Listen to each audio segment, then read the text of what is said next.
এর কাণ্ড দেখো। তো গুড ইভিনিং সবাইকে, সবাই নিশ্চয়ই ভালো আছো। আজকের ভিডিওটা আমি এখান থেকেই শুরু করছি। এই গত কদিন আগে যে ভাসুরের ছেলেটার বিয়ে হয়েছিল তার বউয়ের, মানে নতুন বউয়ের আজকে বার্থডে।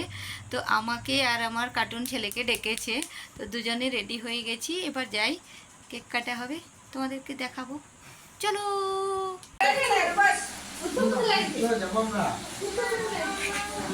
কেকটা খেয়ে নিয়ে এলো রিন্টু নাকি? হ্যাপি বার্থডে বউ লিখে নিয়ে আসতে পারতে।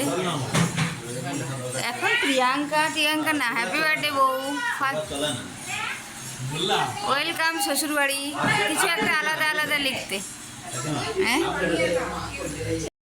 যত দিন যাচ্ছে তত যেন মানুষের একটা ফ্যাশন বেড়ে যাচ্ছে। এখন আবার নামধাম লিখলে হয় না, এখন লিখতে হয় হ্যাপি বার্থডে বউ, কেমন আছো তুমি, আমার ড্রিম গার্ল, হেন তেন কত কি। এই হচ্ছে বার্থডে গার্ল প্রিয়াঙ্কা। ওর আজকে 21+ হলো, মানে 22-এ পা দিল ও।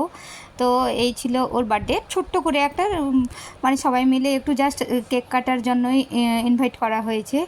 তো ও ভীষণ খুশি, যতই হোক শ্বশুরবাড়িতে প্রথম বার্থডে, মানে প্রথম বছর বার্থডে, খুব এক্সাইটেড। তারপরে এখানে তার হাজব্যান্ডকে পাশে দাঁড় করিয়ে দেওয়া হলো, যে অত লজ্জাটা কিসের, তুমি বাবু পৃথিবীতে একমাত্র ব্যক্তি নয় যে বিয়ে করেছ, এত লজ্জা পাওয়ার কিছু নাই। তারপরে ও কেক টেক কাটা হলো, একটু এদিক ওদিক করে কেক টেক গালে মাখানো হলো। ওইদিকে যে আমার আরেকটা ভাসুরের মেয়ে নাইটি পরে দাঁড়িয়ে আছে, কেউ একটু দেখো না প্লিজ, ইগনোর প্লিজ। তারপরে কেক কাটা হলো, কেক খাওয়া হলো, এইরকম করে টুকটাক করে আনন্দ করে বাড়িতে চলে এলাম। শাশুড়িকে যখন পাশে দাঁড়াতে বললাম, শাশুড়ি বলছে আমি ভালো শাড়ি পরে নেই, আমি যাব না। এই হচ্ছে আমার কার্টুন ছেলে, গোটা স্নো, মানে এখানে স্নোফল করাচ্ছে।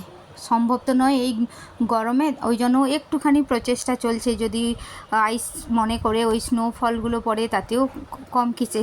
এই ছিল বার্থডে ব্লগ, কেমন লাগলো জানিও, চলো টাটা।